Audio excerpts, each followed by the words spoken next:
पिछले कई दशकों से नागपुर देश की राजनीति का केंद्र रहा है। आरएसएस का मुख्यालय भी नागपुर में है।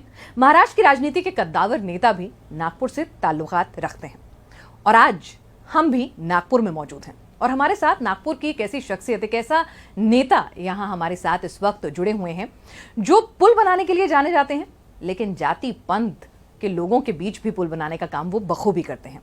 जो इंजीनियरिंग के लिए जाने जाते हैं, लेकिन सोशल इंजीनियरिंग में भी कमाल की विधा उन्होंने हासिल की हुई है।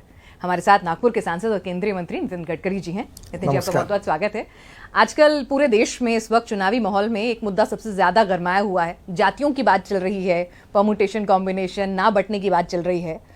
और अगर मैं कहूँ नागपुर की, तो यहाँ आप हमेशा कहते हैं कि मैं यहाँ अल्पमत में हूँ जाति के लिहाज से, लेकिन फिर भी लगातार जीतता आ रहा हूँ। कैसे साधते हैं इक्वेशन? नहीं, पहली बात तो एक कि मैं कन्विक्शन ओरिएंटेड पॉलिटिशियन हूँ।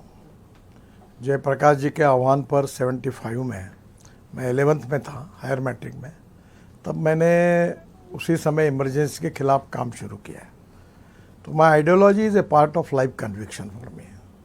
और इसलिए मैं ये मानता हूँ कि जात, पंथ, धर्म, भाषा और सेक्स, इसके आधार पर किसी को डिस्क्रिमिनेट नहीं करना चाहिए और इसके आधार पर न कोई बड़ा होता है न कोई छोटा होता है। और इस समाज की छुआछूत, अस्पृश्यता, जातीयता समूल नष्ट करनी चाहिए और मानवता के आधार पर, इंसानियत के आधार पर समाज की निर्मित होनी चाहिए। तो मुझे पॉलिटिकल परिणामों की चिंता नहीं है।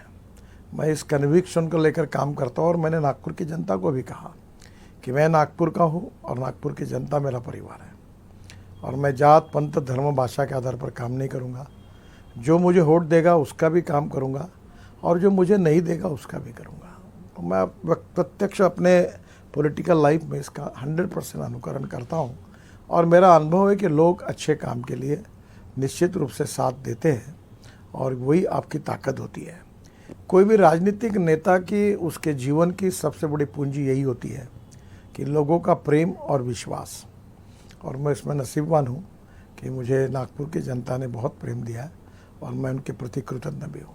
नागपुर की जनता ने आपको प्रेम दिया है और ऐसा नहीं, महाराष्ट्र की जनता भी आपको बखूबी मानती है, लेकिन जो सारी इक्वेशंस आपके लिए काम करती नजर आई, लेकिन जब हमने देखा कि अभी हाल के लोकसभा चुनावों में वो इक्वेशंस बीजेपी के लिए काम करती हुई नजर नहीं आई। क्या गलत हुआ ऐसा?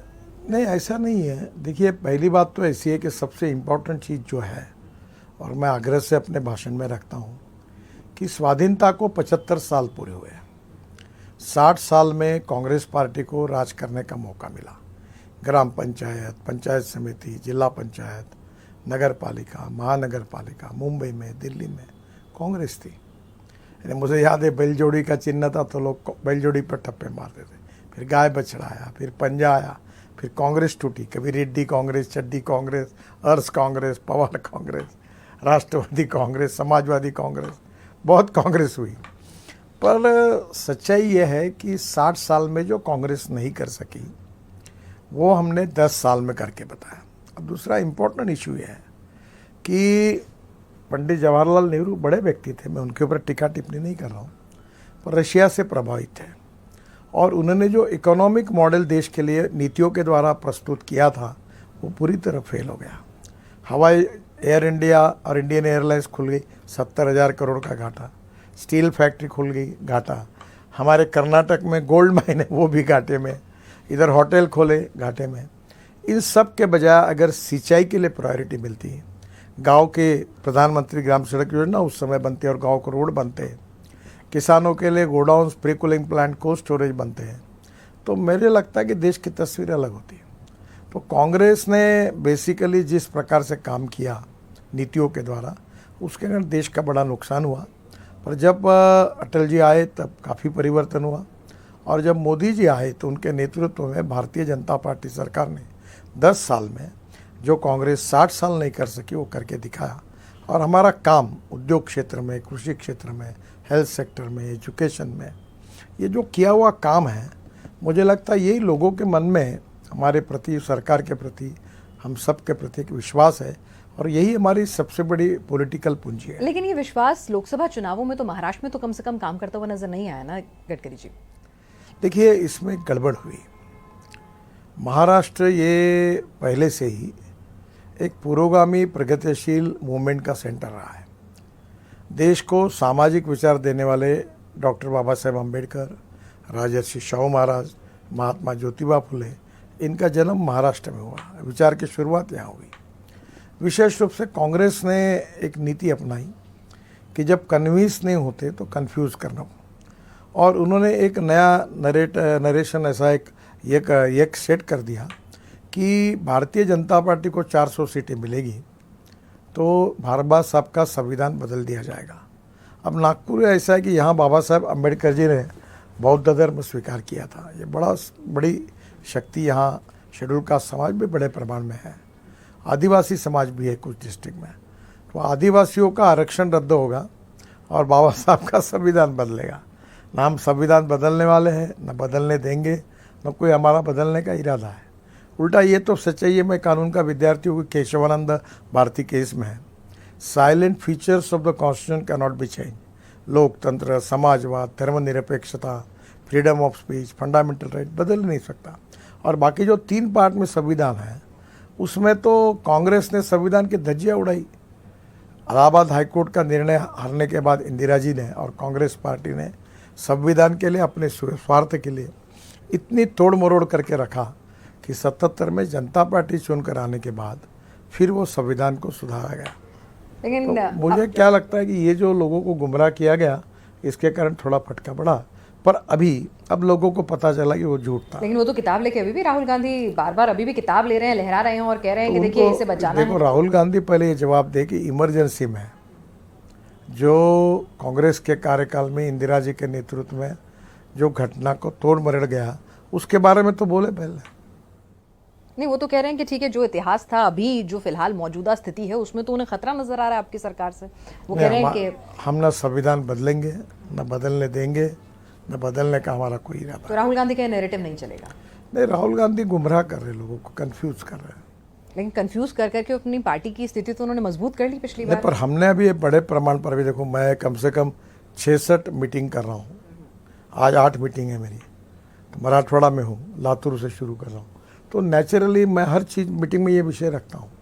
अब लोगों के मन में मुझे ऐसा विश्वास है कि गलतफहमी निकल गई है और इस बार चुनाव में हमने किए हुए काम को वोट मिलेंगे और निश्चित रूप से हम महाराष्ट्र में हमारी सत्ता भी आएगी और हम जीत कर आएंगे। आप इतने आश्वस्त हैं अपनी जीत को लेकर, 4 महीनों में ऐसा क्या बदल गया? मतलब सिर्फ आप नैरेटिव बदलने में कामयाब हो गए या 4 महीनों में और भी कुछ ग्रास रूट पे ऐसा काम किया है? हर चुनाव में राष्ट्रीय स्तर के कुछ इश्यू होते हैं, कुछ राज्य स्तर के होते हैं, कुछ विभाग स्तर के होते हैं, कुछ डिस्ट्रिक्ट स्तर पर होते हैं और कुछ एक समाज के अलग अलग इश्यूज होते हैं। कभी किसानों के इशू होते हैं, कभी महंगाई के इशू होते हैं। तो क्या होता है कि आज राज्य के चुनाव के जो इशू हैं, उन इश्यूओं में आज मैक्सिमम जनता इस बात को महसूस करती है कि दिल्ली में, हमारे राज्य में, जैसे मैंने 5 लाख करोड़ के रोड बनाए महाराष्ट्र में, वो दिखते, आप कहीं भी जाओ तो आपको सब जगह लोग बोलेंगे हमारे रोड अच्छे बने। प्रधानमंत्री सिंचाई योजना में मैं वाटर रिसोर्सेज मंत्री था और बड़ी राजा योजना बनाई, 12,000 करोड़ मैंने दिए और जो 50% प्रोजेक्ट बंद पड़े हुए थे, 50% से ज़्यादा काम वो अच्छे किए। पश्चिम महाराष्ट्र में टेम्बू, मैसार, सांगली और सोलापुर जिले के सूखाग्रस्त भाग में पानी चला गया। तो कहीं ना कहीं जो किए हुए काम है, हमने इथेनॉल लाया।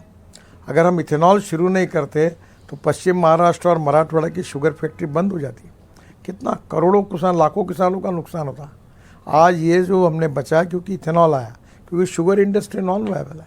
तो ये हर जगह पर, हर इससे अलग अलग प्रकार के विषय उनके ज़िंदगी के रोज़मर्रा के भी है और भविष्य के भी है, और उन विषयों को वहाँ अगर एड्रेस करेंगे तो वो लोगों को निश्चित रूप से इसका एक विश्वास भी होता है। अभी विदर्भ में हमने मदर डेयरी लगाई, 10,000 किसानों ने आत्महत्या की है।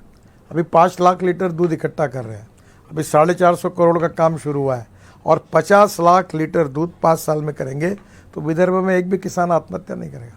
तो इशू जो है वहाँ के जो है, उस पर जो काम हमने किया है उसके परिणाम और विश्वास के साथ लोग हमको साथ देंगे, ऐसा मेरा विश्वास है। नितिन जी, आप इतने बेहतरीन काम और योजनाओं के बारे में पूरा लेखा जोखा दे रहे हैं, लेकिन फिर अगर सब कुछ इतना अच्छा था और इतना विकास किया है, बटेंगे तो कटेंगे, आज के अखबार में एक हैं तो सेफ हैं, इसकी जरूरत क्यों आ गई महाराष्ट्र के चुनाव में?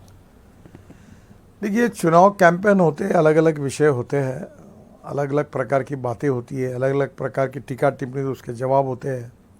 मुझे लगता है कि इन विषयों के बारे में ऐसा है, बटेंगे तो कटेंगे, इसका मतलब ऐसा है कि देश में अंतर्गत और बाह्य सुरक्षा बहुत महत्वपूर्ण है। बांग्लादेश में जो घटनाएं हुई उसके कारण विदेशी नागरिक देश में आने की संभावना बढ़ रही है। वहाँ ऑलरेडी बांग्लादेश के लोग अनेक जगह पर पहुँच गए हैं। विशेष रूप से कश्मीर में आतंकवाद फिर ऊपर में आ रहा है। तो हमारी भारतीय संस्कृति, इतिहास और विरासत, ये हमारी स्ट्रेंथ है। सबसे इम्पोर्टेंट चीज़ जो है, कन्फ्यूजन होता है कि हम हिंदुत्व या हिंदू समाज की बात करते हैं, केवल मंदिर में जाने वाले हिंदू नहीं है। संस्कृति सबकी एक चिरंतन पुरखे जिसके हिंदू है, विराट सागर समाज अपना हम सब उसके बिंदु है। तो जो मस्जिद में जो मुसलमान डाला, वो जब मक्का में जाता तो उसको हिंदी मुसलमान कहते हैं।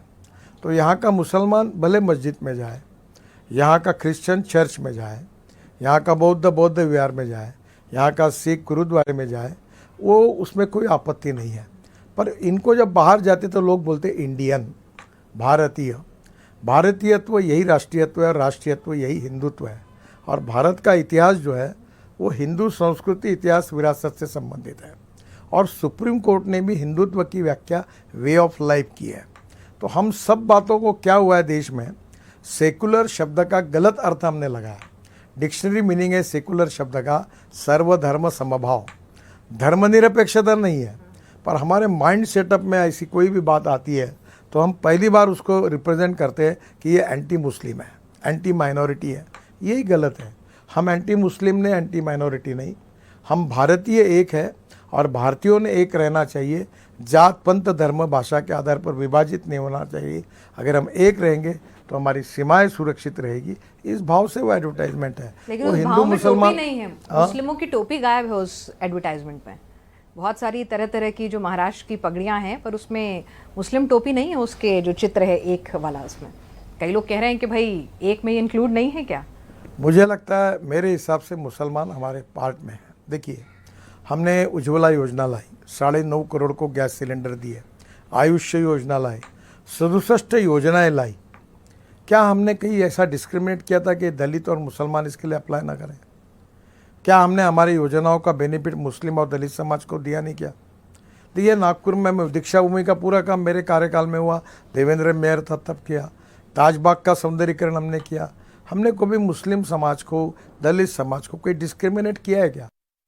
जब फिर वोट जिहाद की बात होती है, धर्म युद्ध की बात होती है, और जब हिंदुओं का अलग जगाने की बात होती है, नितिन जी, आपकी नहीं, मैं पार्टी की पूरी लाइन की बात कर रही हूँ। देखिए, जब जबरदस्ती से धर्मांतरण किया जाता है, पैसे के उपयोग के आधार पर वनवासी, आदिवासी क्षेत्र में होता है, तो उसका विरोध होता है।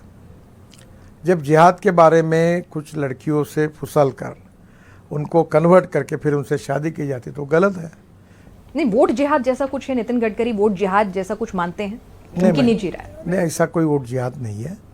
और जो बात कहते हैं, we need to understand spirit behind the argument.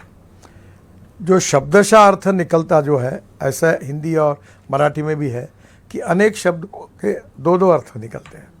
पहली बात, जो देश की मानसिकता है वो एंटी मुस्लिम, धर्मनिरपेक्षता और भारतीय जनता पार्टी माइनॉरिटी के खिलाफ है। इस प्रकार का एक परसेप्शन कांग्रेस ने तैयार किया है। मैं अगर कहूँगा तो ये इमेज वर्सेस रियलिटी वाली कहानी है। वस्तुस्थिति में संघ हो, भाजपा हो, हमारे संस्कार हो, कभी भी किसी को डिस्क्रिमिनेट करने के बारे में कभी भी हमें अनुमति भी नहीं देता और हम उसका अनुकरण नहीं करते।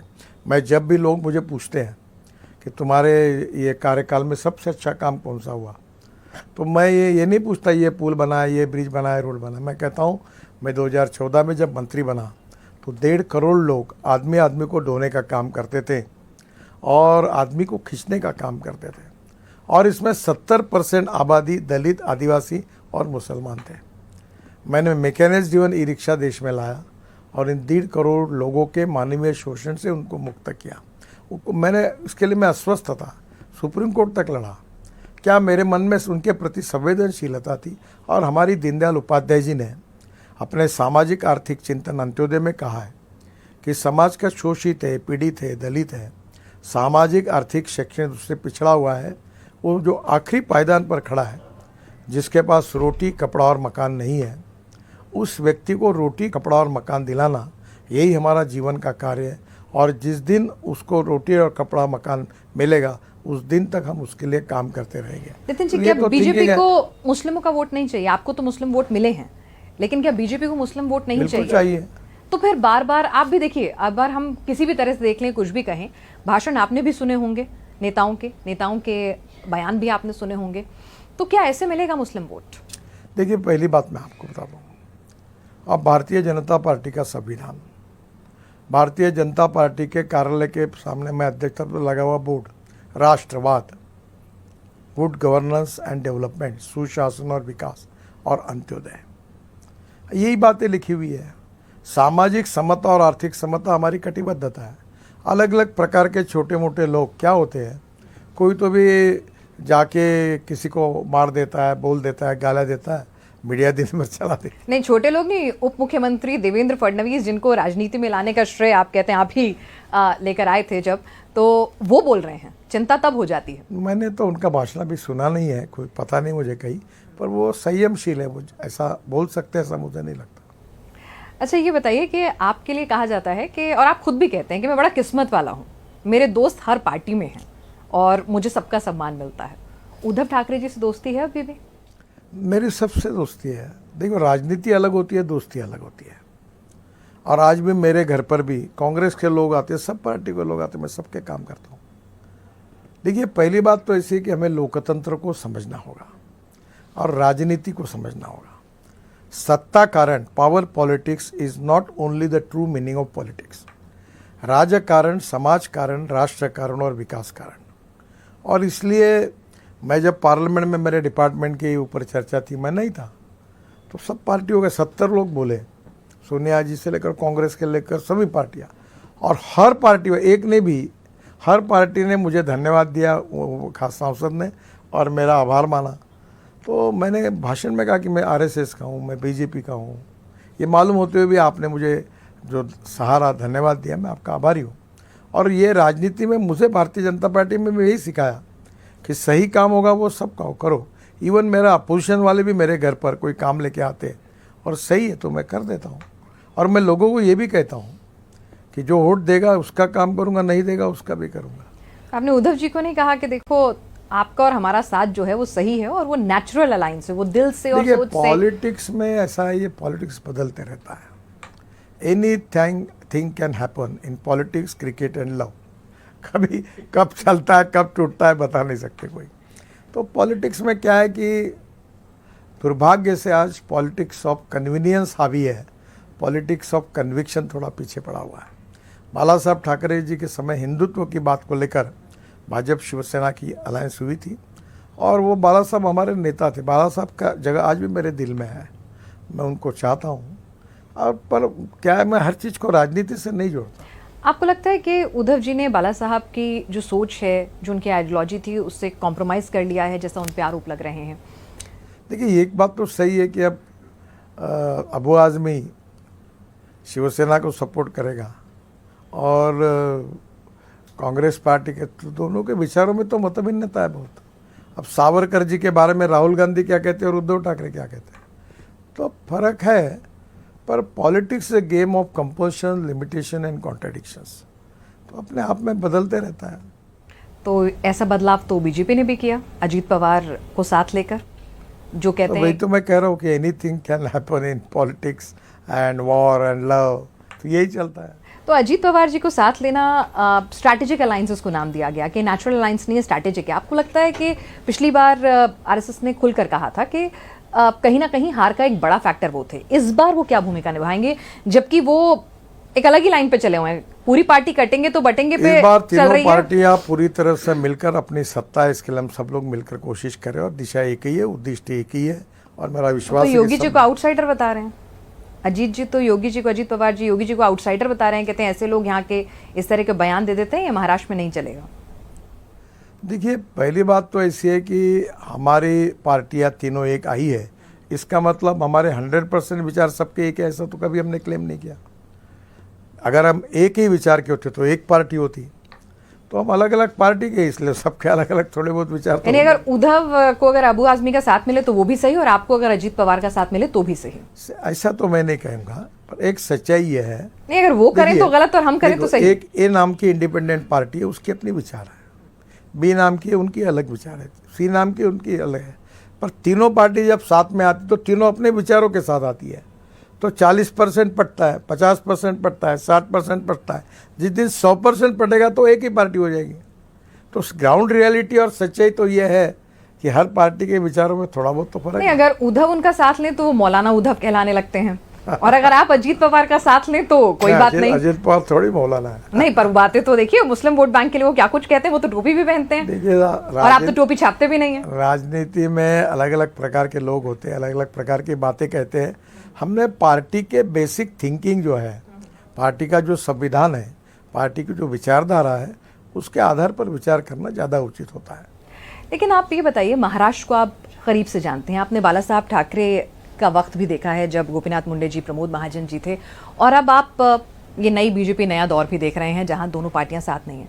आपको लगता है कि महाराष्ट्र की राजनीति में बटोगे तो कटोगे जैसे नैरेटिव की जरूरत थी और जगह थी? मुझे लगता है इसका अर्थ लोग गलत लगा रहे, कुछ पत्रकार और कुछ लोग उसका अलग इंटरप्रिटेशन कर रहे हैं। ये बटेंगे यानी ये भारतीयत्व के रेफरेंस में है, ये किसी माइनॉरिटी और मुसलमानों के खिलाफ नहीं है। और एक हैं तो सेफ हैं? निश्चित रूप से वही बात है, हम सब भारतीय एक रहेंगे। उसमें मुसलमान भी आते हैं? हाँ, सब आते हैं। देखो, भारत के संविधान में जो जो हमारे देश के नागरिक हैं, जिनका हमारे संविधान पर, लोकतंत्र पर विश्वास है और इस देश को अपना देश मानते हैं, भले उसकी उपासना पद्धति कोई भी हो, चाहे मस्जिद में जाए, गुरुद्वारे में जाए, बौद्ध विहार में जाए, मंदिर में जाए, हम सब एक है, हम भारतीय है, हमारी इतिहास, संस्कृति और विरासत एक है, यही हमारा करना। क्या आप महाराष्ट्र बीजेपी को सजेशन देना चाहेंगे कि भाई विकास की बात करो, ये वोट जिहाद और धर्मयुद्ध की बातें छोड़ दो? नहीं, सजेशन की बात तो मीडिया के द्वारा थोड़ी होती है, वो तो बातचीत में होती है। तो मतलब बातचीत हो रही है कुछ ऐसी? मेरी होती रहती है। तो आपने कहा कि भाई ये महाराष्ट्र की राजनीति में वोट जिहाद और ये धर्मयुद्ध की जगह नहीं है? वो तो नहीं कहा, पर महाराष्ट्र में जो हमारी सरकार ने 10 साल में काम किया है उसके ऊपर जोर दीजिए, बात मैंने कही। अच्छा, क्या एक और चीज, कि शरद पवार जी ने जिस तरह से उनका पार्टी तोड़ी, बीजेपी पे आरोप लगा, शिवसेना पे लगा, तो आपको लगता है कि ये फैक्टर अभी भी कहीं सिंपैथी वेव जनरेट करेगा या नहीं? हमारी महाराष्ट्र के इतिहास में सबसे ज्यादा पार्टियां किसी ने तोड़ी होगी तो पवार साहब। उन्होंने शिवसेना को तोड़ा, वो खुद कांग्रेस को तोड़कर बाहर आए, फिर अंदर गए, फिर बाहर आए। देखिए, दुर्भाग्यवश deterioration is everywhere. Conviction oriented politics कम हो गया। सिद्धांतों के आधार पर लोकतंत्र के प्रति आस्था रखकर काम करने वाला नेतृत्व और विचारधारा वो कम हुई है। देखो, जॉर्ज फर्नांडिस, मधु दंडवते, मधुलिमय, या हमारे बर्धन साहब अलग अलग विचारों के थे, पर वो जो भी उनके विचार थे उससे एक प्रकार से प्रामाणिक थे। अब धीरे धीरे परिस्थिति ऐसी कन्वर्ट हो रही है कि neither rightist nor leftist we are non opportunist. मुझे टिकट दो, जो पार्टी देगी वहाँ झंडा उठाओ। तो ये डिटोरिएशन बीजेपी में भी हुआ है? देखो, ये पूरे हिंदुस्तान की राजनीति में हुआ है, ये सच्चाई है, और इसको रोकना, इसको बदलना और मूल्याधिष्ठित राजनीति को प्रस्तापित करना, इसके लिए हमें प्रयत्न करने की आवश्यकता है। और मैं उनमें से एक कार्य करता हूँ कि मैं लगातार लोकतंत्र में गुणात्मक परिवर्तन होने के लिए ये कोशिश करने की कोशिश करता हूं। आपने कहा कि राजनीति कंपल्शन, लिमिटेशन और कॉन्ट्रडिक्शन है, अभी भी आपने हमारे इंटरव्यू में बात कही, तो आपकी नज़र में कंपल्शन क्या है राजनीति में? जीत होनी चाहिए। और लिमिटेशन क्या है? मैं सांसद हूँ, मंत्री हूँ, इसलिए आप मेरा इंटरव्यू लेने के लिए आई। अगर मैं हार गया तो मेरा कौन इंटरव्यू लेता? कंपल्शन है जीत एट एनी कॉस्ट। देखिए, जीतने के बिना रिलीवेंस ही नहीं आता, और इसलिए every politician thinks about his next election and every socio economic reformer thinks from century to century. Limitation क्या है? लिमिटेशन सबको साथ में लेकर चलना पड़ता है। कोई आदमी पसंद होता है, कभी नहीं होता है, किसी का बोलना पसंद होता है, नहीं होता है, किसी का व्यवहार पसंद होता है, नहीं होता है, तब भी सबको, यानी मजाक में कहना है तो सब प्राणियों को, गधे से लेकर घोड़े तक, सबको साथ लेकर एक साथ चलना पड़ता है। That is to be the success politics. And what is contradiction? Contradiction, अलग अलग प्रकार के लोग साथ आते हैं, वो एक नारा देते हैं, ये दूसरा नारा देते, पर जिताने के लिए एक के लिए कोशिश करते हैं। तो ये चलता ही है, because there is a difference between strategy and convictions. Nitin ji, आपने इतनी बेबाकी से तमाम मुद्दों पर हमसे बातचीत की, आपका बहुत बहुत शुक्रिया। थैंक यू, धन्यवाद, नमस्कार।